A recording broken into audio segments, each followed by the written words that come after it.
네, 오늘 말씀 함께 먼저 좀 보도록 할 텐데요. 이사야서 네, 아예 끄시면 안 되죠. 네, 이사야서 6장 1절부터 8절까지 말씀입니다. 네, 이사야서 6장 1절부터 8절까지 말씀이고 세 번역으로 함께 보도록 할 텐데 제가 한 절, 그리고 여러분 한 절, 한 절씩 보도록 하겠습니다. 우시야 왕이 죽던 해에 나는 높이 들린 보좌에 앉아 계시는 주님을 배웠는데 그의 옷자락이 성전에 가득 차 있었다.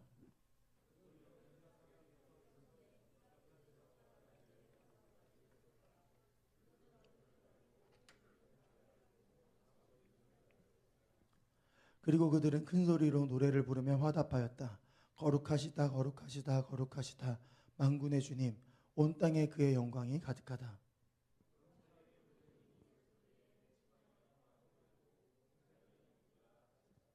나는 부르짖었다. 재앙이 나에게 닥치겠구나. 이제 나는 죽게 되었구나. 나는 입술이 부정한 사람인데 입술이 부정한 백성 가운데 살고 있으면서 왕이신 만군의 주님을 만나 뵙다니.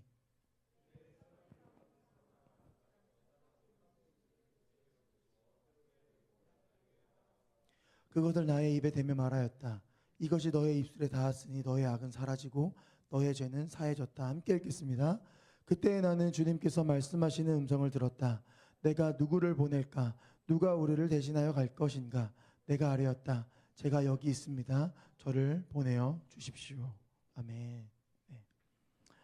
여러분, 우리 삶에는요, 많은 자격들을 요구합니다. 어떤 일을 할 때 반드시 그 일을 할 수 있는 자격이 필요하다는 거죠. 예를 들어서 우리가 운전을 하기 위해서 뭐가 있어야 되죠? 운전면허증을 따야 할 겁니다. 또 대학교를 가려면 시험을 보거나 혹은 수시를 통해서 합격을 해야만 대학교를 갈 수 있어요. 좋은 직장을 얻기 위해서 뭐가 필요할까요? 학력이 좋든지 경력을 갖추든지, 그래서 뭐 면접을 봐서 통과를 해야 되겠죠. 집을 사기 위해서는 또 경제적인 능력이 필요할 겁니다. 그것이 없다면 우리는 자격이 없다라고 평가를 받는다는 거예요. 심지어 우리는 인간관계에서도 자격을 따지기 시작합니다. 저 사람은 우리 수준이 아니야. 그래서 우리 공동체에서 좀 배제시키자. 너는 아직 부족해. 이렇게 판단하기도 하고, 네가 무슨 자격으로 이런 일을 하고 있는 거야? 라는 이야기들도 종종 우리 가운데 들려진다는 거죠. 우리는 이런 세상 속에서 살아가면서 자격을 증명하기 위해서 끊임없이 그리고 치열하게 노력하면서 살아가고 있을 겁니다. 그런데요, 하나님 앞에서 우리는 어떨까요? 하나님 앞에서도 우리에게 자격이 필요할까요? 사실 우리가 이제 제가 말씀을 준비하는 거랑 찬양 콘티를 이렇게 짜는 게 시간차가 조금 있어서 거의 이렇게 딱 동일하게 맞춰지지는 않는데, 오늘 말씀 찬양이 끝나고 기도를 인도하는데 멘트가 너무 저랑 잘 맞는 거예요. 오늘 말씀이랑. 네. 하나님이 이렇게 흐름을 좀 이어가시는구나라는 걸 좀 느꼈어요. 다시 한번 묻겠습니다. 우리가 하나님 앞에 자격이 필요할까요? 하나님 앞에 나아가기 위해서 어떤 시험을 통과해야 될까요? 아니면 어떤 조건이 충족되어져야 될까요? 얼마나 거룩하게 살아야 우리가 하나님 앞에 인정을 받을 수 있을까요? 최근에 저희 단체가 아이자야 61이라는 예배팀이랑 같이 그들이 주관하는 컨퍼런스에 다녀오게 됐는데요. 저희 단체가 이제 그곳에 처음 교회에 나오게 되시는 그 새신자들을 초청하는데, 그들을 대상으로 복음을 전하고 또 컨퍼런스에 참여한 예배자들을 대상으로 상담을 진행하는 이런 부스를 좀 운영을 했습니다. 상담을 위해서 저희에게 오시는 분들이 종종 있었는데, 그분들이 어떻게 오시냐면 식사를 뒤로 미루고, 식사 시간이 정해져 있는데 그 식사 시간을 굳이 활용을 해서 오시는 분들도 있었고, 프로그램을 하다가 중간에 나와서 저희와 상담을 하시는 분들도 계셨어요. 그 모습을 보면서 그들이 얼마나 간절한가, 지금 청년의 시대가 얼마나 하나님을 갈망하고 또 간절한가라는 걸 좀 보게 됐습니다. 그런데 그 찾아오시는 분들의 다양한 고민들 중에 반복적으로 좀 나오는 비슷한 고민이 하나 있었는데, 뭐냐면 과연 내가 하나님을 예배할 수 있는 자격이 있는가, 내가 하나님 앞에 설 수 있는 자격이 있는가였어요. 더 나아가 왜 나는 하나님을 만나지 못하지? 내게 자격이 없어서 그런 건 아닐까? 하는 그런 질문들을 저희에게 계속해서 던지는 겁니다. 그곳에서 만난 많은 청년들, 청소년들, 성도들의 고민이 이런 고민이었다는 거죠. 그리고 이곳에 앉아 계시는 우리 여러분들도 아마 이런 고민을 하셨거나 혹은 지금도 하고 계실지도 모르겠습니다. 저도 이번 설교를 준비하게 되면서 계속해서 저의 자격에 대해서 고민을 하게 되더라고요. 내가 과연 이 자리에 설 수 있는 사람일까? 이 말씀이 먼저 나를 해집고 들어와서 나를 통과했는가? 라는 질문들을 수십 번씩 던졌습니다. 그런데요, 이런 우리의 자격에 대해서 질문을 할 때 성경은 분명하게 이렇게 말합니다. 로마서 3장 23절에 이렇게 나오는데요. 모든 사람이 죄를 범하였음에 하나님의 영광에 이르지 못하더니. 네. 성경은요, 우리가 하나님 앞에 설 수 있는 자격이 없다라고 말하는 거예요. 그러니까 우리의 노력으로는 하나님을 만족시킬 수도 없고요. 우리의 행위로는 구원을 얻을 수 없다는 겁니다. 그렇기 때문에 우리는 하나님 앞에 한없이 부족한 죄인일 뿐이라는 거예요. 그런데 놀라운 사실을 우리가 잘 알고 있죠. 하나님 앞에 설 자격은 우리의 행위로 얻는 게 아니라는 그런 사실을요. 하나님의 은혜로 주어진다라는 그런 사실을요. 그런데 우리가 이 사실을 머리로만 알고 있는지를 던져보고 싶습니다. 그리고 이게 오늘 우리가 나누게 되어질 이사야서 6장의 메시지입니다. 이사야는 하나님의 거룩한 임재 앞에서 자신이 설 자격이 없는 존재임을 깨달았고 그 가운데서 하나님이 그를 깨끗하게 하시고 사명을 주시는 이 과정들을 오늘 말씀을 통해서 조금씩 더 알아가 보고자 합니다. 먼저 오늘 본문의 배경을 좀 살펴보려고 하는데요. 1절 말씀에 보면요. 이사야가 하나님을 만난 때가 우시야 왕이 죽던 때라고 설명을 하고 있습니다. 이 우시야 왕은 하나님이 보시기에 그래도 선하게 살아왔던 왕으로 평가받는 사람이었어요. 그래서 우시야 왕이 통치하던 그 기간에는 남유다라는 나라의 왕이었는데 하나님의 도우심 안에서 굉장히 강성했습니다. 그런데 이 왕이 말년에 하나님의 도우심으로 이제 나라가 강대해지자 교만하게 되는 거예요. 그래서 하나님 앞에 범죄를 저지르는데 어떤 범죄냐면 역대하 26장 16절 말씀에 나옵니다. 함께 좀 보도록 하겠습니다. 보이시죠? 네, 함께 읽도록 하겠습니다. 시작.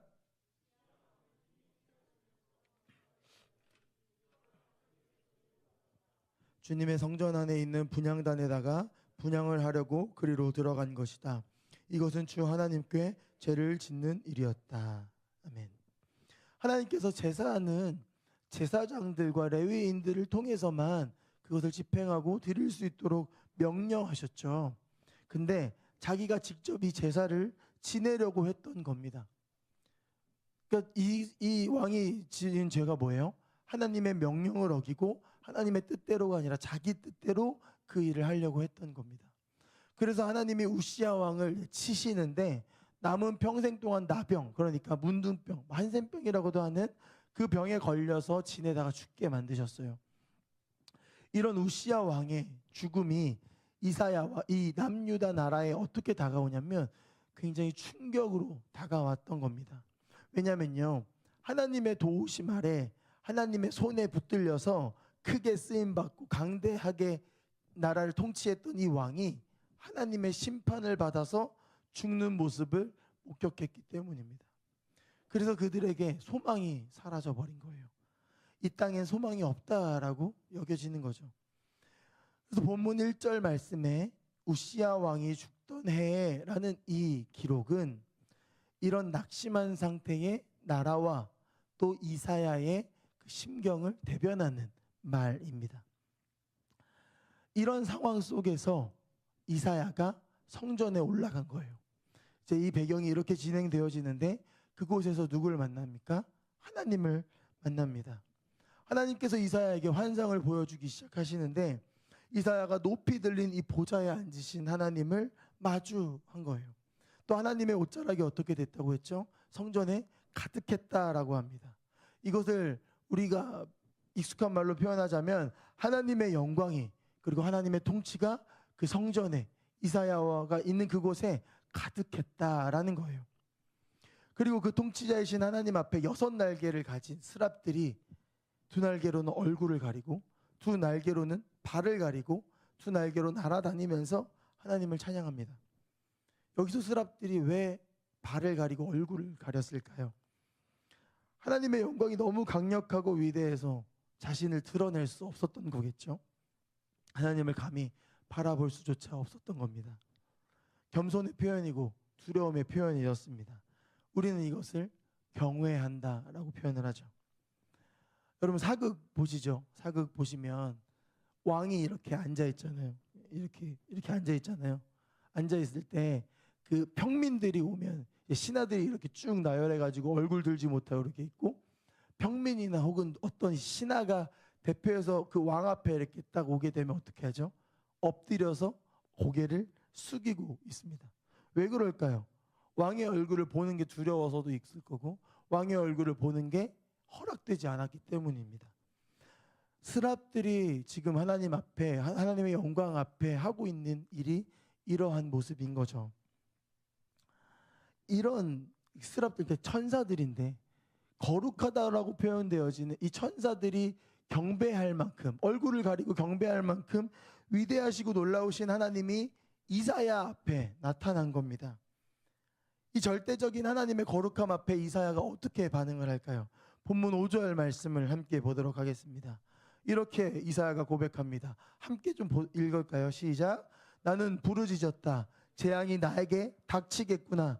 이제 나는 죽게 되었구나. 나는 입술이 부정한 사람인데 입술이 부정한 백성 가운데 살고 있으면서 왕이신 만군의 주님을 만나 뵙다니. 이사야가 하나님의 거룩함을 마주하는 순간 그 거룩함에 사로잡혀서 기쁨을 누리고 있는 게 아니라 어떻게 하고 있죠? 오히려 자신이 죄인임을 깨닫고 나 이제 죽게 되었다라고 소리치고 있다라는 겁니다. 여러분들은 어떤 마음이실지 모르겠는데 저는 때때로 답답하고 낙심되어지고 또 신앙적인 어떤 슬럼프를 겪어야 될 때 이런 생각을 종종 했습니다. 하나님의 영광을 좀 마주하고 싶다. 예전에 뜨겁게 예배하며 경험했던 그 하나님의 그 놀라운 영광을 다시 한번 좀 마주하고 싶다라고 생각을 했었어요. 왜냐하면 그렇게 되면 예전처럼 기쁘게 예배하고 하나님을 찬양하고 경배할 수 있을 것만 같았거든요. 물론 그 경험이 완전한 회복으로 이어져서 결국에는 그렇게 우리를 이끌어가는 것은 맞겠죠. 하지만 사실 그 기쁨으로 나아가기 전에 먼저 일어나는 일은 내 죄가, 그리고 나의 지금 현 상태가 나의 민낯이 드러나는 일이었다라는 거예요. 그래서 정말 오랜만에 참 이렇게 힘들게 지내다가 오랜만에 기도하고 오랜만에 주님을 마주하려고 딱 찾다 보면 어쩔 때는 더 답답해지는 경험들을 하는 거죠.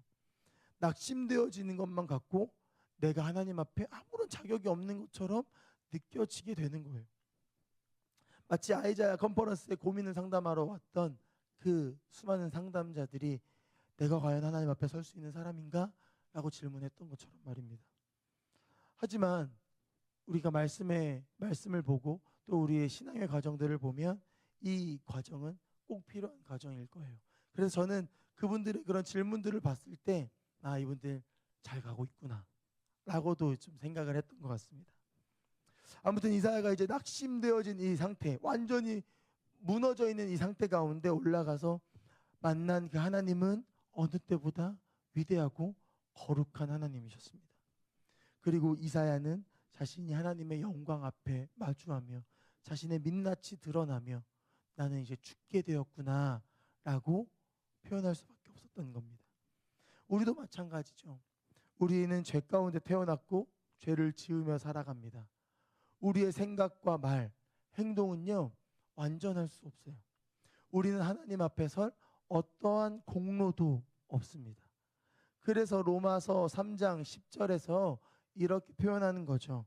의인은 없나니 하나도 없으며 라고요. 세상에서는 자격을 갖추지 못하면 거절을 당해요. 그러나 하나님 앞에서는요, 모든 사람들, 목사도, 성도도, 집사도, 오랫동안 신앙생활을 한 사람도, 청년부의 회장도, WG의 간사도, 또는 이제 막 교회에 나온 사람도 동일하게 아무런 자격이 없어요. 하나님 앞에 그냥 죄인일 뿐입니다. 여기서 끝나면 되게 비극인데 여기서 끝이 아닙니다. 오늘 말씀에 6절과 7절 말씀을 함께 보도록 하겠습니다. 함께 한 번 더 읽어볼까요? 시작.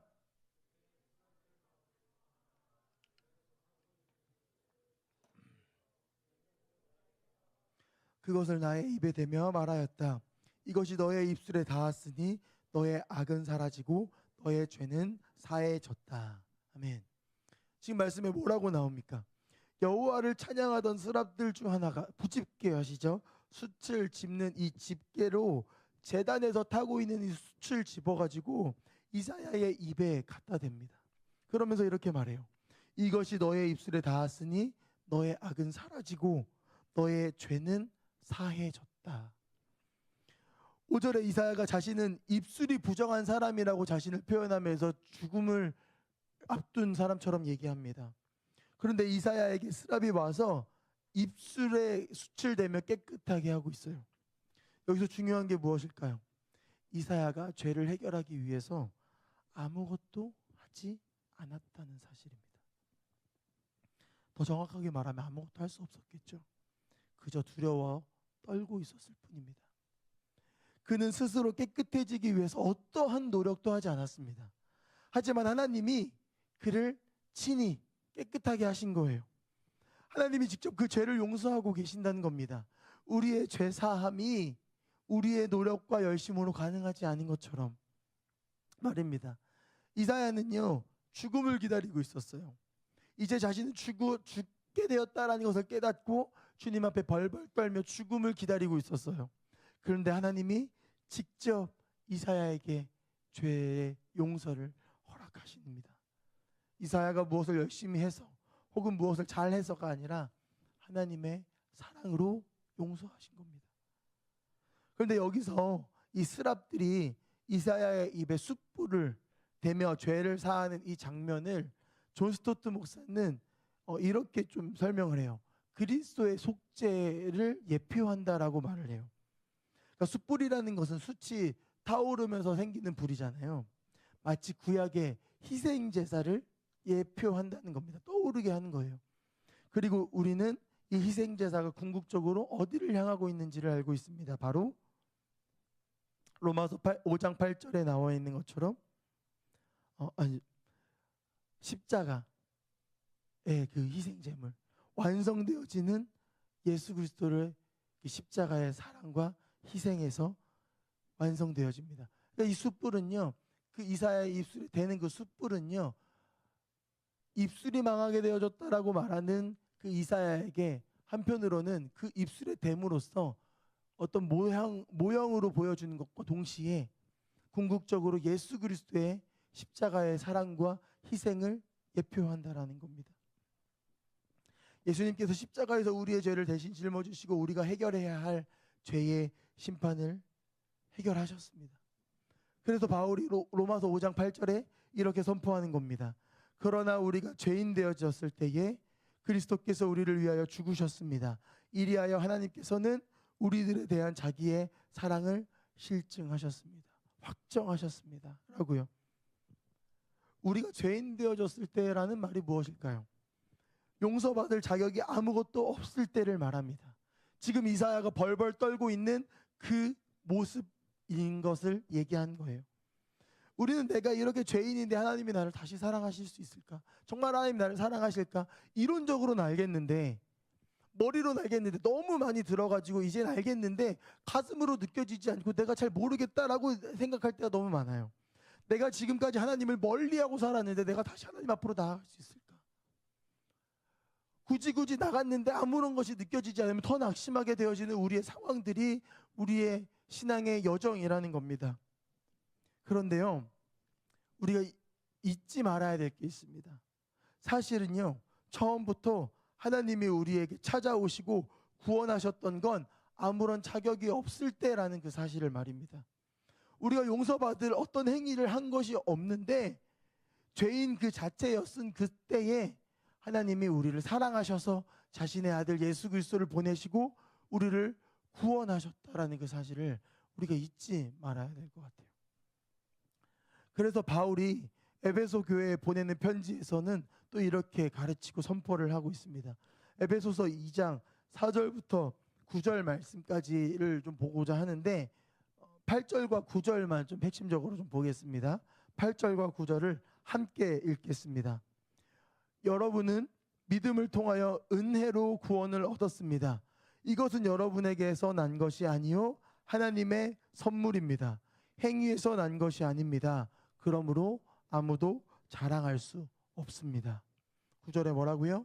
행위에서 난 것이 아니라고 바울은 이렇게 표현을 하고 있어요. 아무것도 없을 때, 내가 아무것도 아닐 때 하나님이 우리에게 찾아오셨고 구원하셨습니다. 그래서 우리는 하나님의 은혜로 새롭게 되어졌다라고 밖에는 표현할 수 없는 거죠. 우리가 자격이 있어서 구원받은 게 아니라, 우리가 준비되었기 때문에 용서받은 게 아니라 하나님의 은혜로 구원하셨습니다. 그래서 위대한 설교자인 찰스 스펄전은 이렇게 말을 해요. 하나님께서 우리를 선택하신 것은 우리가 좋은 사람이기 때문이 아니라 우리가 아무 공로도 없기 때문이다 라고 표현합니다. 우리가 서 있어야 할 자리, 그리고 우리가 나아가야 할 자리가 바로 여기에 있습니다. 하나님 앞에 나는 자격이 있는가라는 질문을 던지면서 그에 걸맞는 자격을 얻고자 버둥버둥 대면서 살아가는 게 아니라 오히려 나에게 아무런 자격이 없구나라는 그런 사실을 깨닫고, 그 사실을 깨달았을 때 어떻게 될까요? 되게 낙심하게 되거든요. 그 낙심되어지는 그 자리로 우리는 나아가야 되는 거예요. 그때에 이사야가 벌벌 떨고 죽음 앞에 서 있는 것처럼 낙심되어져 있는 그때에 숯불을 입에 대어져서 이사야를 구원하신 그 하나님의 은혜가 우리 가운데 찾아옴으로써 내가 감당할 수 없는, 내가 기대하지도 못했던 더 큰 은혜가 우리 가운데 다가오게 될 것입니다. 그리고 그때 우리는 구원은, 또 하나님 앞으로 나아가는 것은 나의 공로나 자격으로 얻을 수 있는 것이 아님을 깨닫게 되고, 오직 하나님의 은혜로 예수 그리스도의 보혈로 깨끗하게 되어진다라는 사실을 명확하게 알게 될 거예요. 지금 이사야가 그 상황을 겪게 됐습니다. 여기까지 우리가 얻었던 혹은 얻고 있는, 또 앞으로 또 계속해서 얻게 되어질 은혜인데 우리가 여기서 멈출 수 없습니다. 오늘 말씀에서는요, 8절 말씀을 통해서 우리에게 나아가야 할 방향을 또 제시하고 있습니다. 이 은혜를 입은 이사야에게 하나님이 말씀하시는데요, 제가 끊어서 읽어드릴 거니까 한번 잘 따라와 주시기 바랍니다. 그때에 나는 주님께서 말씀하시는 음성을 들었다. 내가 누구를 보낼까? 누가 우리를 대신하여 갈 것인가? 하나님이 이사야에게 이렇게 질문하시는 거예요. 내가 누구를 보낼 것인가? 나를 대신하여, 우리를 대신하여 누가 갈 것인가? 라는 질문을 이사야에게 던지기 시작하십니다. 근데 이 음성이 언제 들려졌습니까? 하나님의 은혜를 경험하기 전에 들려진 게 아니라 하나님의 은혜를 경험한 후에, 죄사함을 받은 후에, 회복이 된 후에 들려졌어요. 그래서 이사야가 이렇게 반응을 합니다. 뒤편에 제가 읽지 않은 부분들을 여러분들이 함께 좀 읽어주시겠습니까? 시작.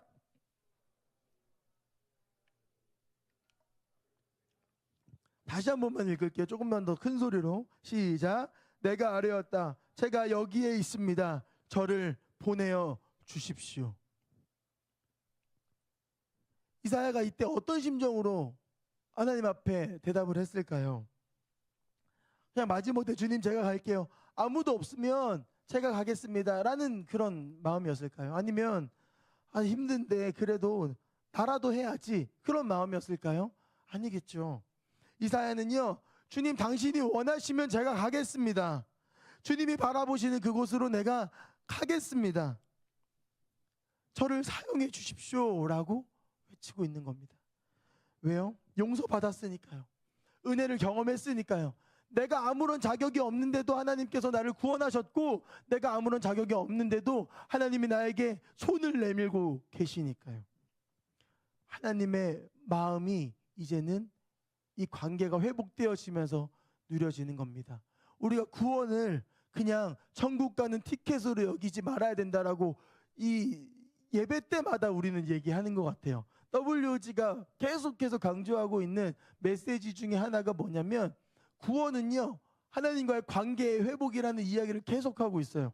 이사야가 그것을 경험한 겁니다. 하나님과의 끊어진 관계, 내가 하나님 앞에 나아갈 수 있을까, 하나님이 나를 정말 사랑하실까라고 생각되어지는 그 가운데서, 아니 내가 너를 사랑해 라고 말씀하시는 하나님의 음성을 들은 거죠. 오늘 마지막에 했던 찬양처럼 내가 나를 사랑하느냐 했을 때 베드로가 내가 주님을 사랑합니다. 그때 예수님이 베드로에게 뭐라고 하시죠?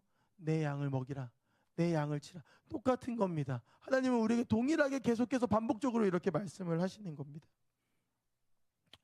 여러분, 우리의 사명은요 자격이 있어서 감당할 수 있는 게 아니에요. 꼭 어떤 선교, 사역 이런 거창한 이름에 마치 목사님이나 선교사님들만이 해야 할 것만 같은 그런 일에만 이것이 적용되어지는 것도 아니라는 겁니다. 우리의 일상, 우리의 삶의 여정, 우리가 살아가는 신앙의 여정, 그 모든 것들이 이 말씀 안에 담겨 있습니다. 이사야는 자신의 능력이나 자격 때문이 아니라 오직 하나님의 은혜를 경험했기 때문에 자격이 없는 것을 알면서도 기쁨으로 순종하며 나아갑니다. 손을 들고 제가 여기 있습니다 라고 고백합니다. 우리도 마찬가지예요. 우리는 하나님 앞에 설 자격이 없지만 은혜로 구원을 받았습니다. 그렇다면 이제는 우리도 은혜에 응답하는 삶을 살아가야 될 것 같아요. 로마서 12장 1절 말씀에 이렇게 나옵니다. 그러므로 형제들아, 내가 하나님의 모든 자비하심으로 너희를 권하노니 너희 몸을 하나님이 기뻐하시는 거룩한 산 제사로 드리라. 이는 너희가 드릴 영적 예배니라. 은혜를 받은 사람은요 누구나 사명의 자리로 나아가게 되어 있습니다. 우리의 사명은 자격이 있어서 감당할 수 있는 것이 아니니까요. 오히려 은혜를 경험했기 때문에, 하나님의 은혜가 내 안에 가득했기 때문에 기쁨으로 순종하며 또 자발적으로 나아갈 수 있는 거예요. 하나님의 은혜를 깊이 경험한 사람은 자신의 한계를 뛰어넘어 순종의 자리로 나아가게 되어 있습니다. 그럴 수밖에 없어요. 왜요? 그 은혜가 너무 크기 때문이죠. 나에게 아무런 자격이 없음에도 주신 은혜라면, 그리고 그 은혜를 주신 하나님이 나를 부르신다면, 그 부르심의 자리에도 하나님이 나와 함께 계시겠구나, 나를 이끌어 가시겠구나, 나를 붙들고 놓지 않으시겠구나, 나를 잡으실 이유가 없으신 그분이 나를 잡으셨으니까 라고 신뢰하며 나아갈 수 있는 겁니다. 그리고 우리는 이렇게 고백하게 될 겁니다. 주님, 은혜로 충분합니다.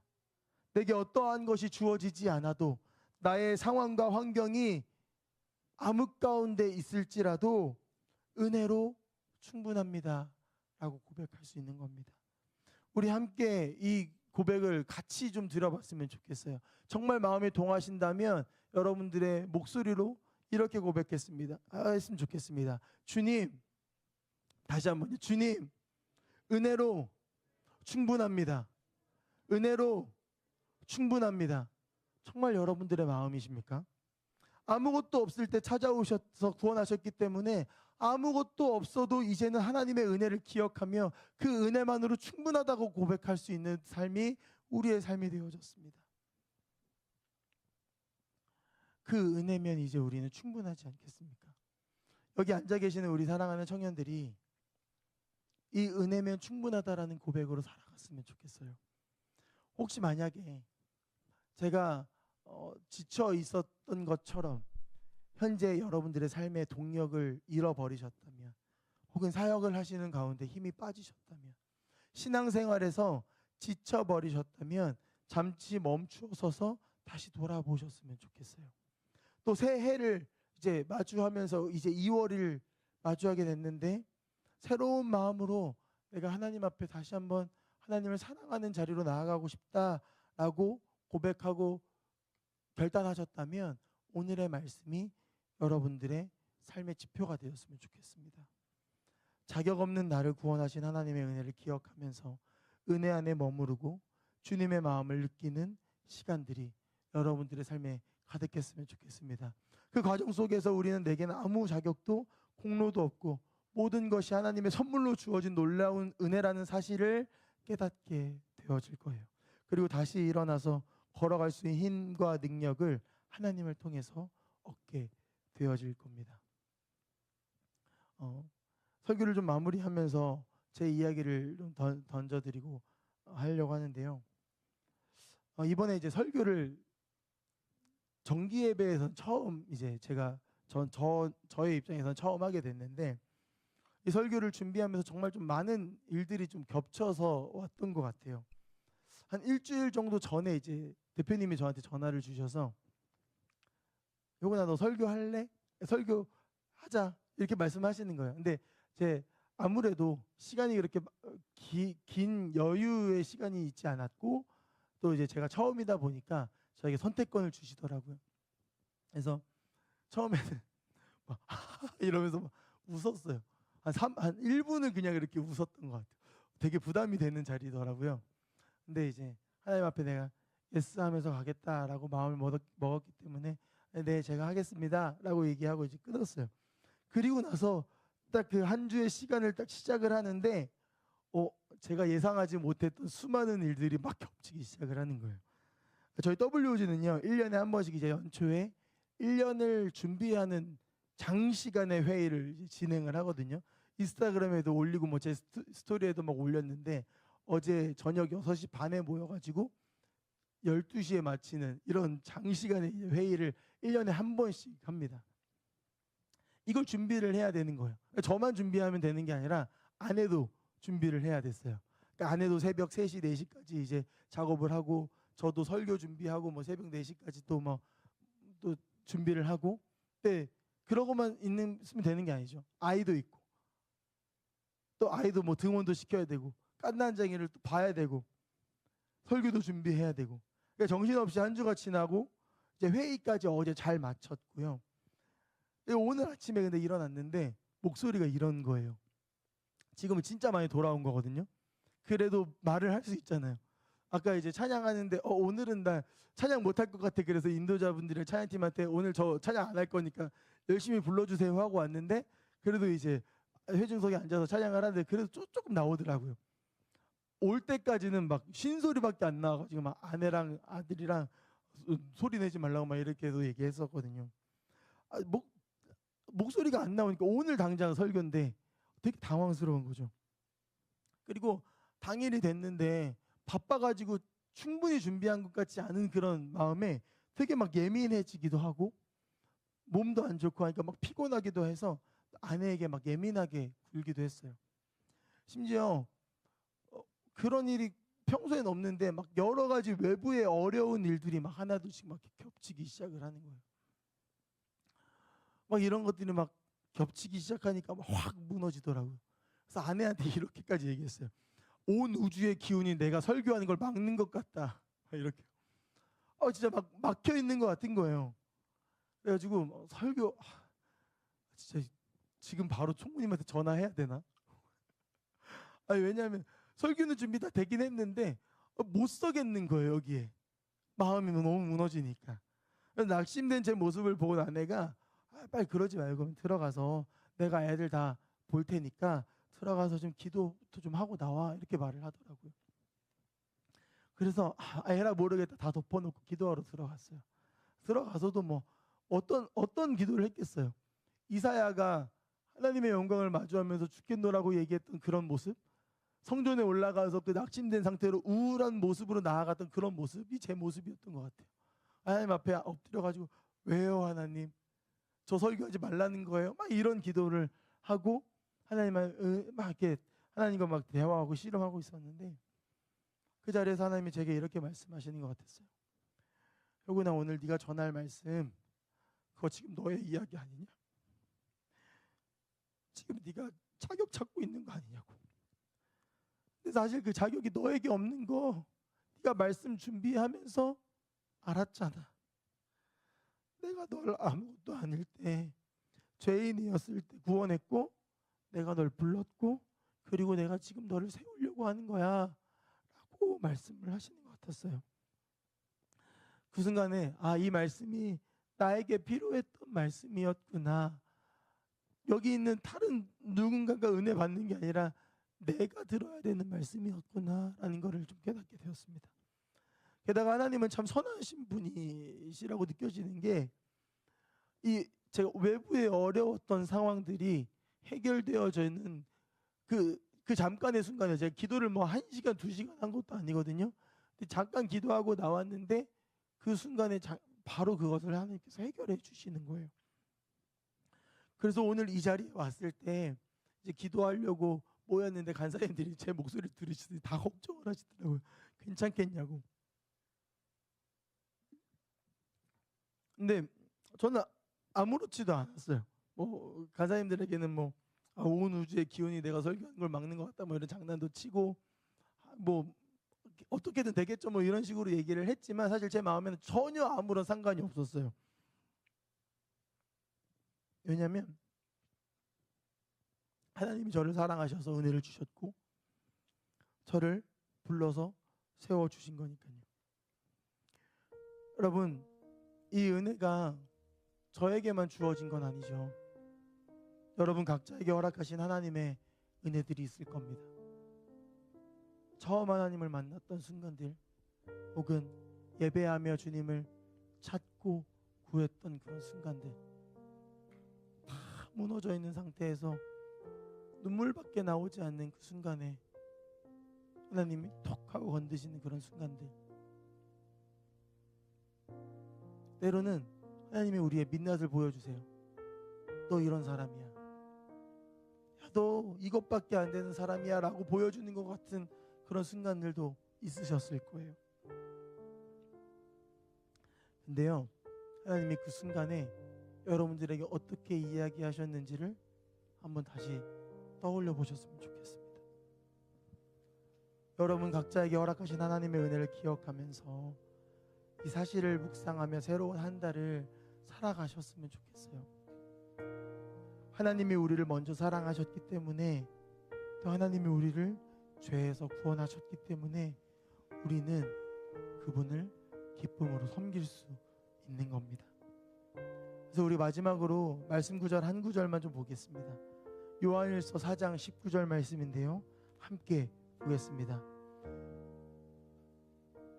올라오나요? 제가 안 들었나요? 네, 제가 읽어드릴게요. 한번 귀로 마음으로 들어보세요.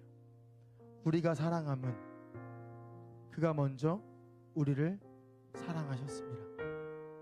다시 한번 읽어드릴게요. 우리가 사랑함은, 이 사랑은 서로의 사랑, 하나님을 향한 사랑이겠죠. 사랑함은 그가, 하나님이 먼저 우리를 사랑하셨습니다. 여러분, 우리는 하나님 앞에 설 자격이 없는 존재입니다. 그러나 하나님께서 우리를 은혜로 부르셨고 깨끗하게 하셨습니다. 그래서 우리가 하나님 앞에 서 있을 때 가져야 할 태도는요, 내가 무엇을 해야 할까, 내가 뭘 할 수 있을까가 아니라 내가 받은 은혜가 무엇인가입니다. 하나님의 은혜를 받은 사람은 하나님을 위해 기쁨으로 헌신할 수 있게 되고요, 하나님의 말씀에 순종할 수 있게 되고, 한 영혼을 위해서 복음을 전하며 나아갈 수 있을 것입니다. 우리의 순종은요, 의무가 아니에요. 우리의 헌신은 부담이 아닙니다. 은혜를 받은 사람이 하게 되는 자발적인 기쁨의 순종입니다. 하나님의 은혜 없이는 한 걸음도 나아갈 수 없다라는 그 사실을 여러분들이 기억하시면서 그 사실을 놓치지 않기 위해서 애를 쓰며 나아가셨으면 좋겠습니다.